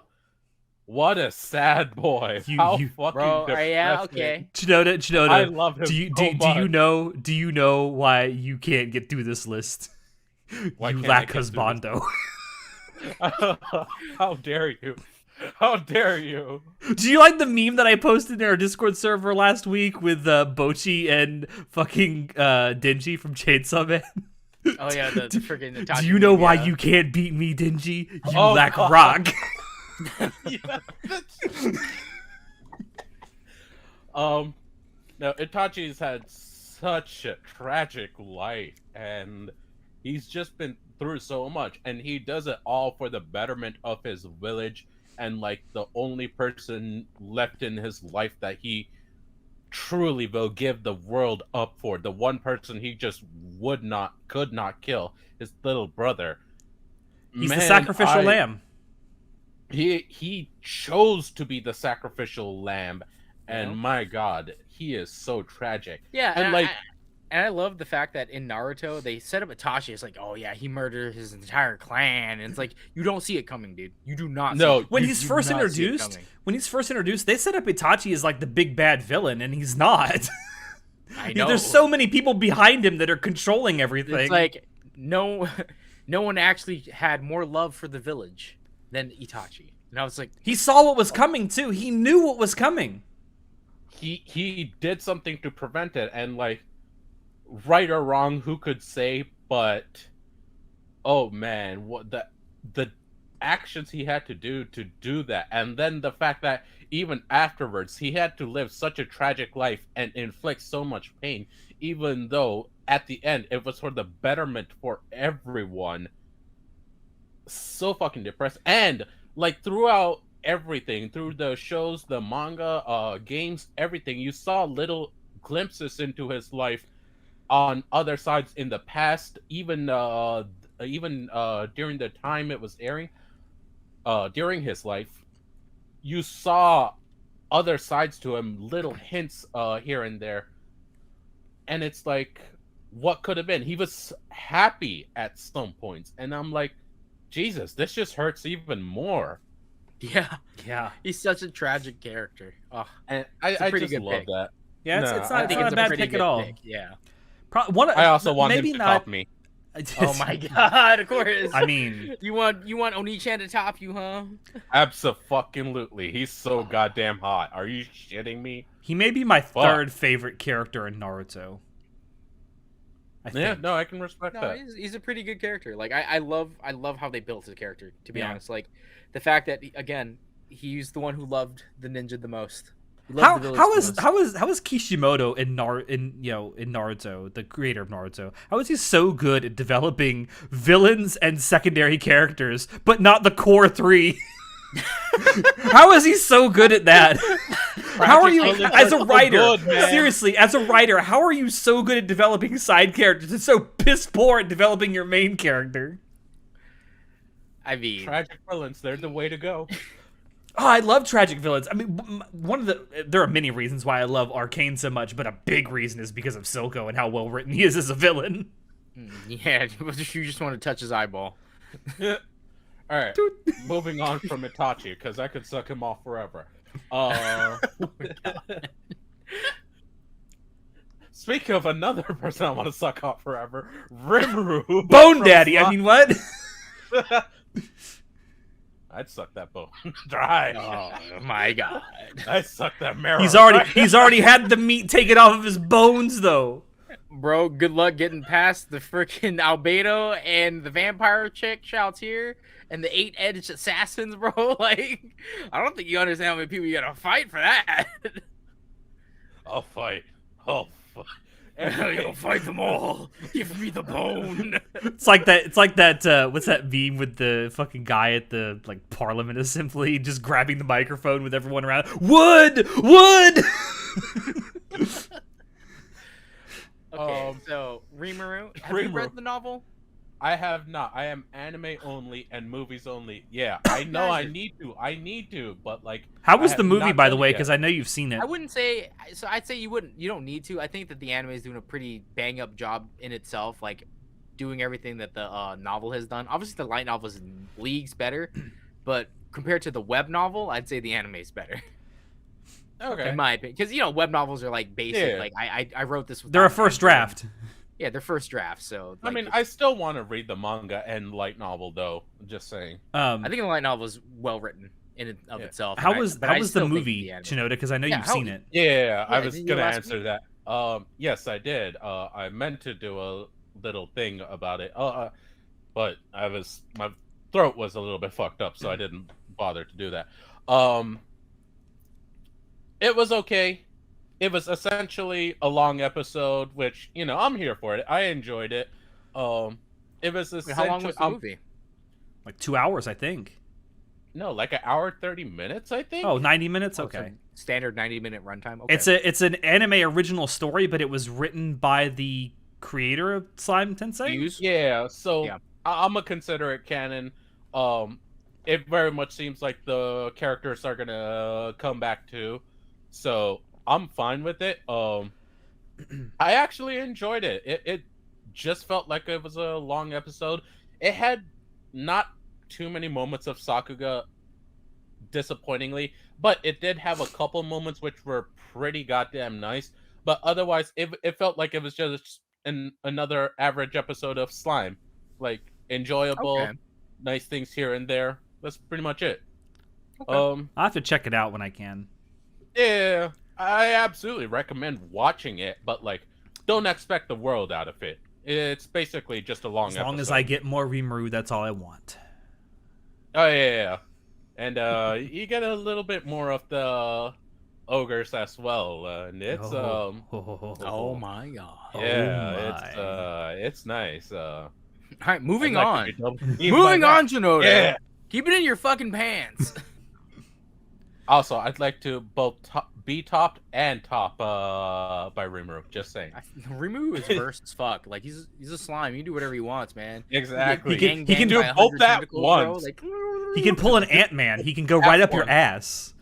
Oh my god. And then expand. Oh Jesus. Lord Christ help me. Now, Barasu. Wow, what a character. I fucking love it. No, fuck you. Fuck you, Alex. I'll come over to Florida right fucking now. I'll come over to Washington right now. I'll beat the shit out of both of you. I fucking love that man. Beetlejuice was better. Yes! That's just spit all over my microphone. No. Jesus Christ. No, Barasu, oh man. He learns nothing. He learns so much. He has to. Oh, he learns the suffering. He learns how to die very creatively over and over. Very creatively. He suffers so much, but he keeps on trying. He keeps getting back up, and then he'll go through a mental breakdown so many times. He's like, "Fuck! Why do I keep on doing this? What is life? I am just dying." This Subaru and ReZero is the best like PSA for why you should not become a simp. But the thing is, even after that, he will get the fuck back up and he will keep going, and I love him for that. And he will try his best, his absolute best, to make sure things go right and the people that he loves and cares for actually ends out okay. And man, do I love that. I still hope the story ends with him like right back on that street corner where he got transported to the new world, and like he has everything he wants, and then it's all just instantly ripped away. I'd like that ending. That would be. I would love that. I would love that ending too, actually. That because it's like. Because it's bittersweet. That's actually a really good way to wrap up the story. Like in the fantasy world, he gets everything he wants. He gets Amelia, he has the kids and whatever, and then all in an instant, boom, he's right on that street corner where he first got transported to that world. Just to prolong his suffering even more. It was actually all a coma sequence. He's actually been in a coma. When he stepped out into the corner street, he got hit by a truck. John, how dare you? How dare you? No, but I love that boy. He keeps on trying, and I just love him for it. And he's got his funny, charming moments as well, and I care for that. I'll give him this. He cleans up well. He looks good in a tux. Oh, he absolutely does. And I want to see him cross-dress. I feel like it would go pretty well. That's saying. What you have Felix for. Now. The one, the only, Boom Daddy, Sakusa, Ainsama, Bone Daddy. Oh. God, I mean, what more do I have to say? We've already said it all. What a character! He does not know what the fuck is going on. Dumb. He's so dumb. Fucking dumb. But he's so played it by ear. You know what he's like? You know what Ainz is like? Ainz is like if Cosmo Kramer from Seinfeld got transported to a fantasy world. That's exactly what it's like. No, Jesus not Christ. even, no. Because Kramer has confidence in his bullshit that he's spewing. Ainz has zero confidence in the bullshit that he's spewing. Okay, then he's George. Just defaults to... He's George. Yeah, he's George. He's actually... Oh, man. Wonder if Momonga could get a job with the New York Yankees. Take him between nice championship seasons. His desk to sleep. That actually just seems like something Momonga would do. Honestly, though. No, but, like, great character, has no clue what he's doing, just succeeding just because everyone's like, oh, of course, the divine being says this? It must be.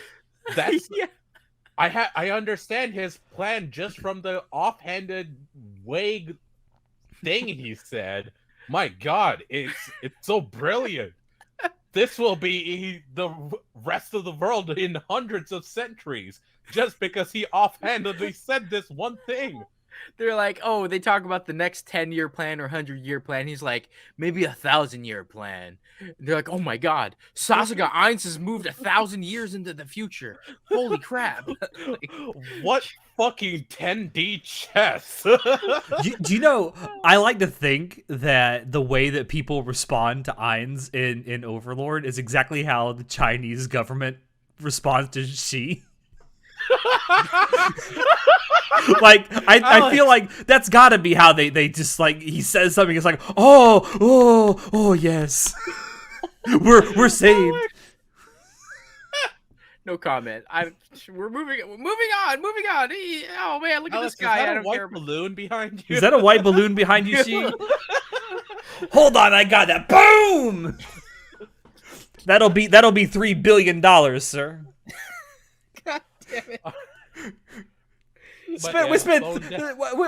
We destroyed like a $15 Chinese-made balloon, got made in China stamped on it, with a $2 billion missile. Bone Daddy would suck the white off of him. Hell yeah. Suck it right down to the marrow. Oh Lord. Now. Isaiah! Yes! Preach! Fucking Isaiah, what a piece of shit. What a puppet master. God, I love him. He is an agent of chaos. I didn't say this when I was talking about him. He also lies about his age constantly. Oh yeah. I have no clue how old he actually is. He constantly says that he's 19, but he's 28. Oh my god, why? He's 28? Are you serious? God damn, he looks good for a 28-year-old. Hello. I really wish that I enjoyed Durarara. I could not get past. I gave it 9 episodes, man. I honestly gave it a shot. No, that's a solid amount. If you can't get into it by that, I just didn't get the point. I was like, I don't really care. What I do care about is the sexy headless chick. That was Celty, yeah. Yeah, Celty is cool. One of the few Irish characters in anime. I'd love me a woman in tights and a motorcycle. Like, that's cool as shit. I'm gonna be real. That first time I saw those black leather tights, that's when I was like, oh, I might have a thing for leather now. Like, that was the first time. I've seen it before. You see the leather suit and you're like, this better not awaken something inside of me. It did. It definitely did. I was like... Then you see her without her head and you're like, this really better not awaken anything inside of me.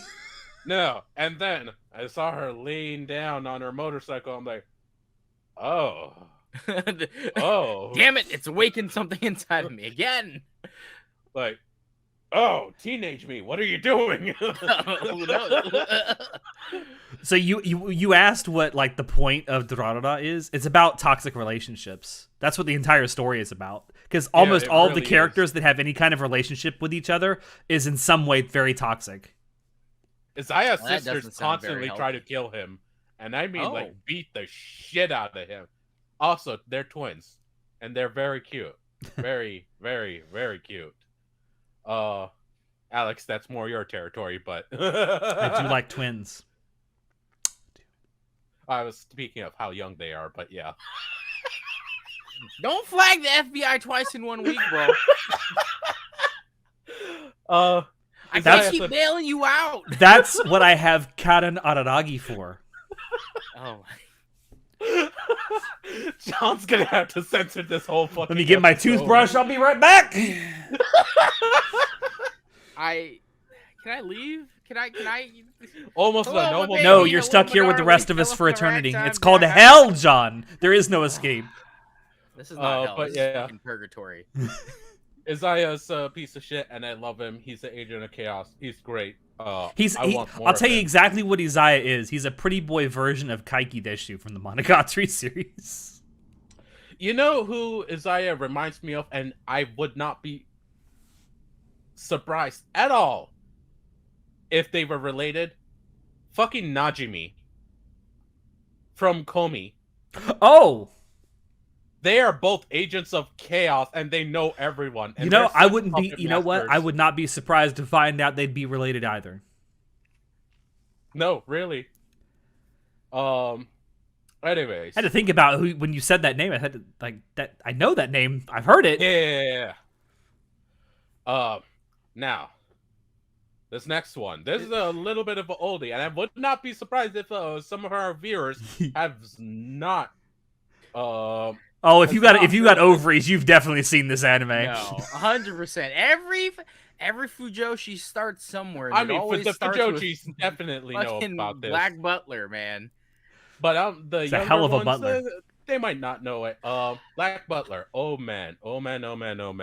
When I first saw Sebastian, I'm like, yo, that's a cool fucking guy. And then after a couple episodes, I'm like, huh, I want him to bite me, like really hard. I've noticed something about your list, Chinoda. You like black hair, don't you? All of them? No, you like black hair. Yeah. Yeah, I'm into that. I don't know why. I really don't know, especially black long hair.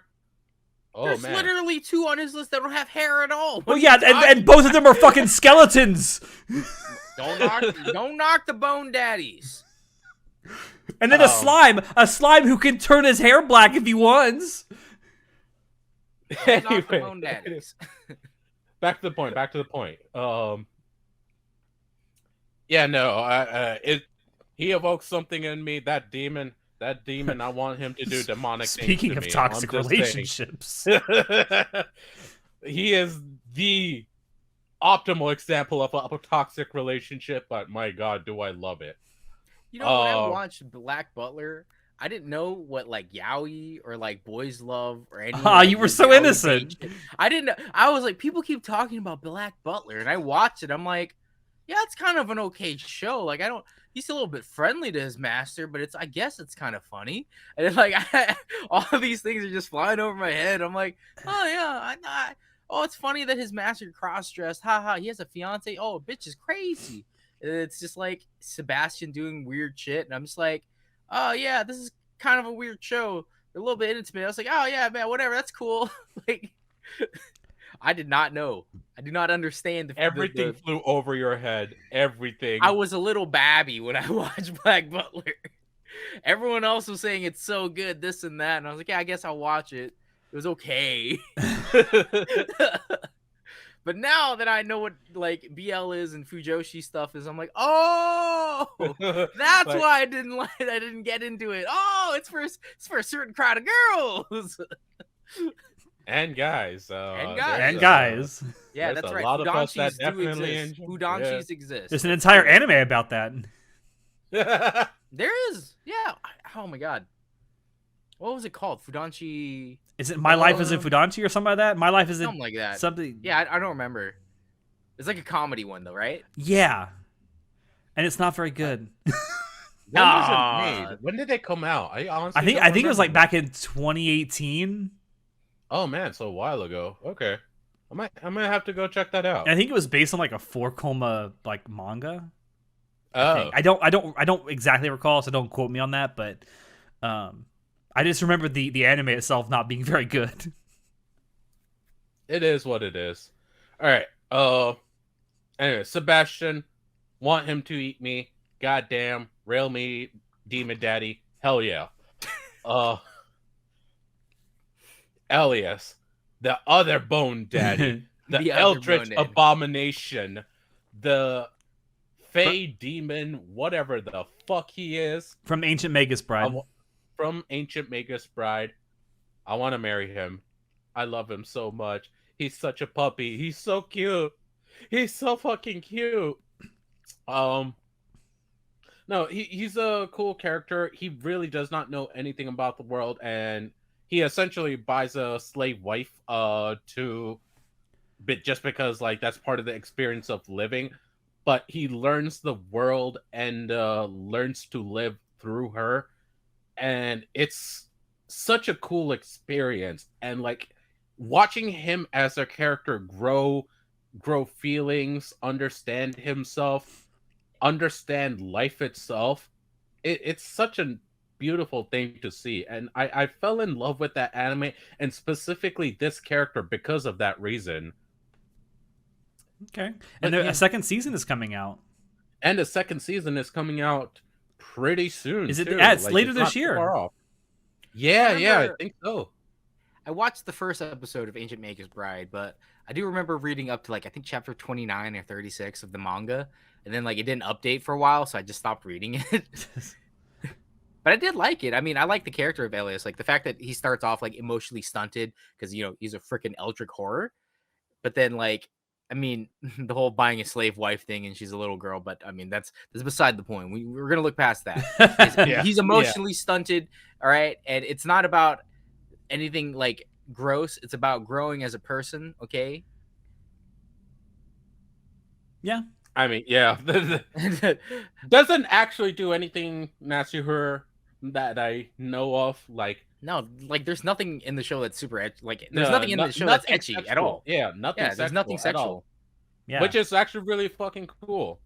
I love that. I wish more animes did that, just so like I can show it off to my more normie friends, so I can be like, hey guys, here's a show you can watch and not be disgusted by over certain scenes. You can actually watch the whole thing and just enjoy it for what it is. I've almost got to the point where I've almost got to the point where I fucking respect writers who they have male and female characters that are friends, and that's all they are. It doesn't have to develop into a romance. It doesn't have to be sexual. Like, it's so rare that I appreciate it, but so much more now. No, really, like, in my adult life now, I have so many freaking female friends, and like that is literally all I want. I love them as friends. They they matter so much to me. I would never want anything other than that with them. And like, I want more representation of that in the world. Like, not just in anime either, in all media. Because it's a thing. It's a human experience. We shouldn't sexualize every single fucking thing. Like, sure, that's a part of humanity, but that's not the only part. And it doesn't need to be overly represented. Anyways, that's a whole nother rant. I'm gonna... Yeah, I know. Like, this is supposed to be about crushes, man. You get too serious over here. We're getting super serious about our crushes. Oh, Jesus Christ. I mean, hey, I do love all these boys for a reason. If you can't tell, I do have a little bit of type. Eldritch Abominations. I love them. With black hair. They are... Black hair is optional. I don't mind it. I'm actually into redheads more, surprisingly. Are slimes considered Eldritch Abominations? Yes, they are. With Rimuru being like a an elder fucking slime demon lord, yeah. I mean, there's one right there on the list. Yeah. All right. Well, that is our guy 3x3s. Let me put us back on the big cameras here. Here we go. Where is Natias? Woohoo! There we go. Hey. So yeah, we'll be doing another one next week with female characters from anime that we like, or I guess our female crushes, you could say. So definitely look forward to that. That's all I got. Do you guys have anything before I wrap this up? No, other than if you guys want to do your own like 3x3s, talk about your favorite characters, like comment down below, let us know. Yeah. Like, do you agree with any of our choices? Do you hate some of them? Do you think some of them, like Victor, shouldn't even be in the running? Listen, there's nothing wrong with having a toxic partner as long as you admit that they're a toxic partner. Jesus. You know who else loves Victor? My wife, and she's been like just like going like this entire time. Every time I bring it up. That's not why you keep going like. Wait, what was her reaction when I talked about Sebastian? Oh, she was like, "Oh, me too. That was me." Yep, that's my twin. That is. She's probably very disappointed that you didn't have a fucking Ouran High School Host Club character on your list. Oh God. I almost did, actually. Oh my God, I knew it! I fucking knew it! I know you too well. Who do you pick from Ouran? Who? If you say Honey Senpai, I swear to God, I'm gonna strangle you. Honey Senpai. Oh my God! Senpai, of course it is. Of course it's Honey Senpai. God I damn it. love that little showdown. I love it. Oh so God. much. Oh no.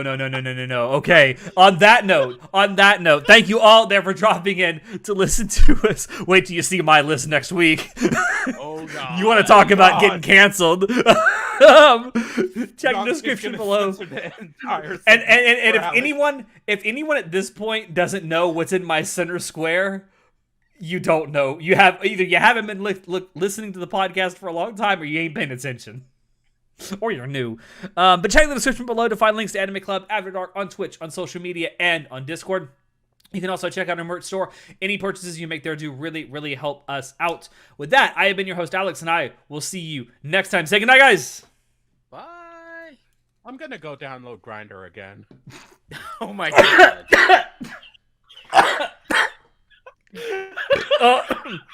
Jesus Christ! You almost killed Senpai with that. Oh God.